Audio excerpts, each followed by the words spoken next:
Our next stop from here is letter B, the Embarcadero. The Embarcadero, once again, is coming up next. The Embarcadero is home to numerous museum ships that you can check out from different time eras, including a passenger steamer ship, also a couple of submarines, and sailboats as well. So different time eras for sea travel over there at the Maritime Museum. So that's our next stop is letter B, the Embarcadero. But for now, Old Town San Diego State Park is one of the most visited state parks in the United States of America. Old Town San Diego is, according to anthropologists, the birthplace of California. This is where it all began for human civilization on the Pacific West Coast. Approximately 20,000 years ago, the first human inhabitants came here to what we call California, and in this geographic area called Old Town San Diego. Now back then, obviously, it wasn't called Old Town. In fact, it never even had a name at all. Most of the time, this land was just named after the people that inhabited this area. Like, for example, 9,000 years ago, we had the Kumeyaay Native Americans that lived out here, and so this was called Kumeyaay Nation for many times, for many years. Now, Western civilization came along and changed the storyline. In 1542, we had the first Spanish explorer found this area. His name was Juan Cabrillo. Juan Cabrillo sailed a ship called the San Salvador, and we actually still have a replica of his ship over at the Maritime Museum. So today or tomorrow or any other day that you have, if you want to go check it out, you're more than welcome to. It's pretty cool. You can get to go on it and see what it was like to travel back in the 1500s. Now, when it comes to the Spanish, though, they called this place the San Miguel, named after St. Michael. Now, the first explorer left officially, and the next explorer came along much later on in the years in 1602. In 1602, his name was Sebastian Vizcaíno. Now, Vizcaíno historically had a habit of rediscovering people's discoveries and then renaming it whatever name he came up with. Reason why? Because there's money in finding new land for the empire. So he comes to San Miguel and he renames the area San Diego after his ship, El San Diego, and then he left so he can go and collect his rewards. So he literally got her name from a jealous Spanish explorer with a bad habit of plagiarism out of greed. Lucky us. 1769, well, the Spanish thought that the Russians were going to take over their territory of California. So in order to gear up for war, we built two things in California. We built missions for the Spanish Catholic institution, and also presidio fortresses for the military of Spain as well. So we built up 21 missions total. First one is in Old Town San Diego. The last one's in Sonoma, California. About 600 miles of coastline are peppered with 21 missions every 30 miles. That's about 1 day of traveling on your horse back in those days, by the way. And the presidio fortresses were kind of in between. Sometimes the fortresses were at the mission itself as well. Now, what they really thought was Russian invaders coming down was actually a miscommunication. It was actually Russian traders. They were coming down to fur trade along Alaskan coastline and coming down to Northern California before going back up to Alaska. So they never even came down to anywhere near the Spanish missions or fortresses. They were just coming down to go and trade furs. So we built everything for no reason. But later on in the years, of course, those missions have turned into locations of interest, especially today. Now, if you're interested in going to the mission that San Diego has, it is not in the Old Town area any longer. In the 1800s, there was a Native American uprising going against the Western civilization. And so the Native Americans bounded together all tribes in Southern California, and they massacred all the missionaries, and they burned the mission to the ground. And so the mission's no longer here in Old Town. The Spanish, later in the 1800s afterwards, rebuilt the mission about 3 miles away from the Kumeyaay Nation property, and they built it what we today call Mission Valley, San Diego. It's kind of where the Qualcomm Stadium is in that general area. So if you want to see the mission, it's a nice 15-minute drive on the freeway and to get over to the Qualcomm area. So that's where it is if you want to go and check it out. Now, the mission's also turned into a traveling beacon as well. So back in the day, when you used to have to, take a horse to travel along California, you would go from mission to mission. So people would sleep in the missions, they would get free food in the morning from the missionaries, and then they would be able to get their horse fed and watered as well. So think about this. They literally got free board and stay, they got a free continental breakfast, they got free valet parking for their horse, and their horse also got refueled as well. We've kind of gone downhill in the world of hotels nowadays. I mean, nowadays you got to pay for your board and stay. Sometimes you might get a free continental breakfast, sometimes not, and you definitely have to pay for valet parking. But the valets are not going to refuel your car, that's for sure. So we kind of got downhill in the old days of travel. But when it comes to the Old Town establishment, though, the reason why we built it here and not near the harbor or the Embarcadero area is because the San Diego River used to flow right here in front of us on what we call Pacific Highway today. The river used to flow from Juliet, 60 miles away from us, and it would down the mountains, down here, made a left, going down to the Gaslamp Quarter area, and then feeding out into the harbor. So this was the freshest of the water for the river. Now, in the 1880s, the United States Army decided to build some military establishments in this part of San Diego, but the river was in the way. So they built some dike systems, they pretty much dredged the water away, they pretty much dried it out, flattened out the land, and now the San Diego River only flows out towards SeaWorld, which is kind of off to the right, about a half a mile out in the distance. So the river is still here, it's just it's not as mighty nor as clean. Please don't go down there with a cup and try to drink out of the river. It is definitely not going to be the best of the health for anyone nowadays. But in 1821, that's when Mexico got their independence from Spain. They took over California and turned this into the Mexican territory, and then they only legally owned this land for 25 years until the Mexican-American War of 1846. It lasted 2 years. The United States Marines were the ones who rose the American flag at Old Town Plaza, and then it turned into an American territory. Now in 1849, that was the gold rush, and so now gold is found in Northern California, and everyone and their mothers want to come out to California to come and be a part of the gold rush, and well, the United States government wanted to be a part of it too, especially the Treasury Department. They did not and were not allowed to touch the gold when California was a territory. The only way to fix this problem is to turn California into a state. So the government unanimously voted in 1850 to turn California into the 30th state of the Union. So that's pretty much the reason why we became a state. It's all because of the gold rush. So we're going to go ahead of time into World War II.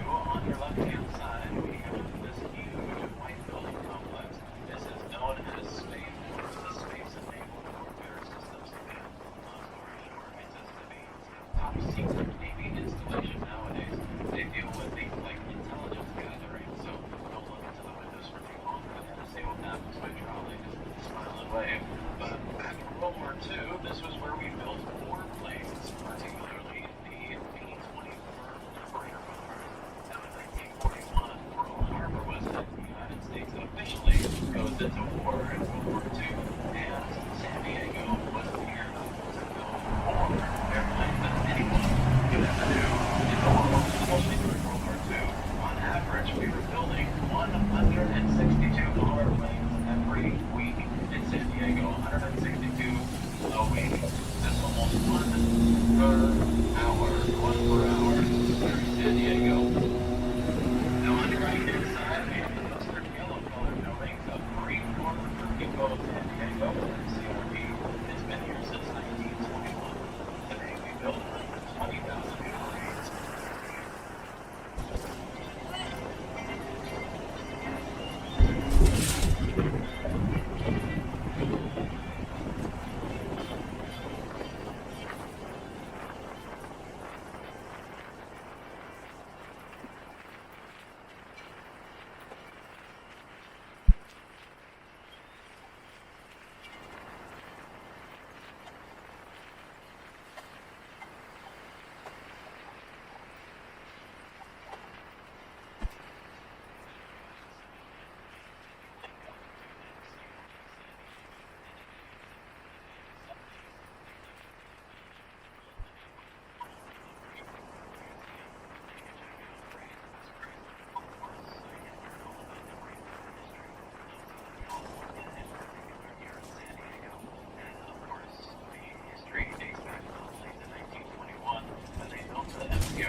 back to the Mexican-American War, too.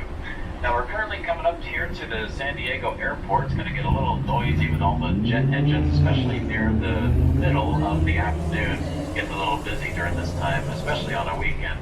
But when it comes to the runways, we are a single runway airport. There's only one runway for all airplanes to take off and land. They all have to share it. One road. One takes off, one comes in, or right behind them to land. One takes off, one comes in, like a big zipper. Now, we are the nation's busiest single runway airport. So that means basically we're the number one in the country. Busiest, that is. In the world stage, we're number 2 in the world for single runway airports. Number 1 is Gatwick in London. But how busy is busy in order to have a title like that? Well, if you count all of the flights we have on an average day, both arrivals and departures, we have about 620 flights a day average that we go through. Looks like we got a flight coming in, Alaska Airlines, and then once they land, it looks like Southwest is gearing up real quick. So it's really right behind us.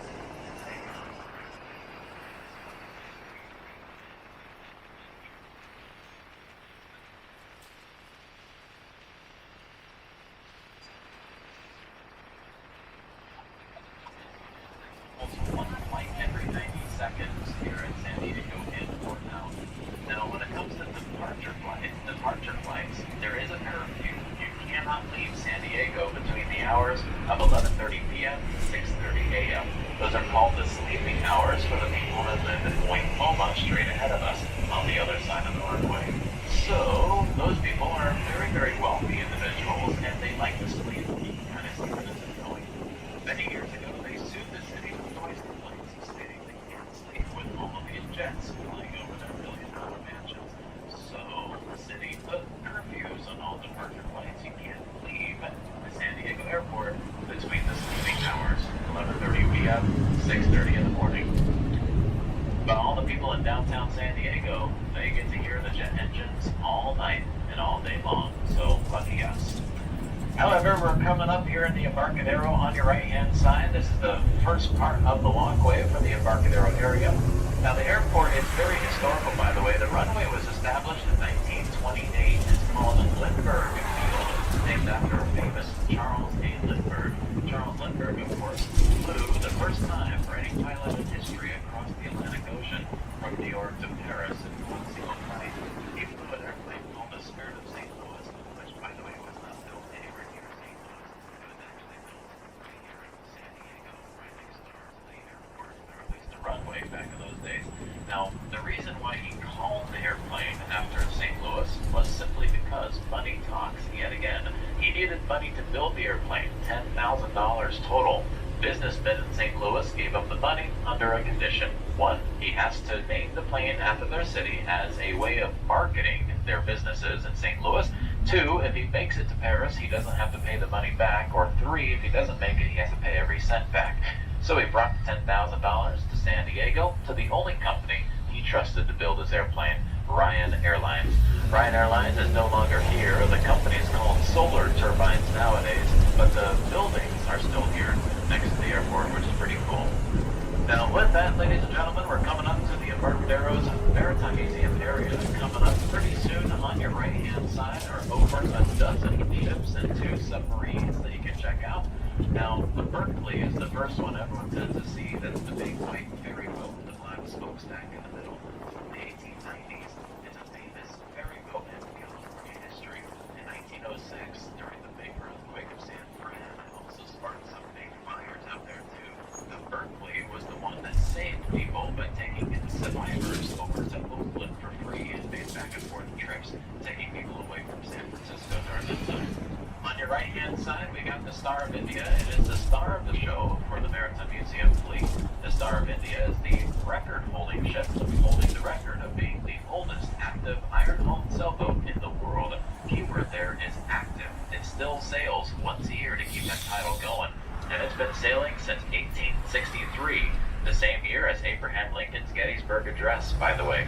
That ship has made 21 trips around the world as a merchant sailing ship for the East Indian Trading Company. It was once a British ship, now it's an American ship. Very, very beautiful to check out. And like I said, it still sails once a year, usually in November, to keep that title going. Now, there are two submarines there you can check out. The USS Dolphin is an American sub. It is the deepest diving submarine in the world, still holds the title today. And also, a little weird fun fact here, it was the location of the first underwater email. The first email sent from underwater was also on the USS Dolphin. Now, the USS Dolphin is not the only submarine. There's one more. There's a captured Russian sub from the Cold War days. That is over there too, called the Black Widow. It's all black with a red communist star right on the smokestack on top. So it kind of looks like the Black Widow spider with the little symbol on the abdomen, if you will.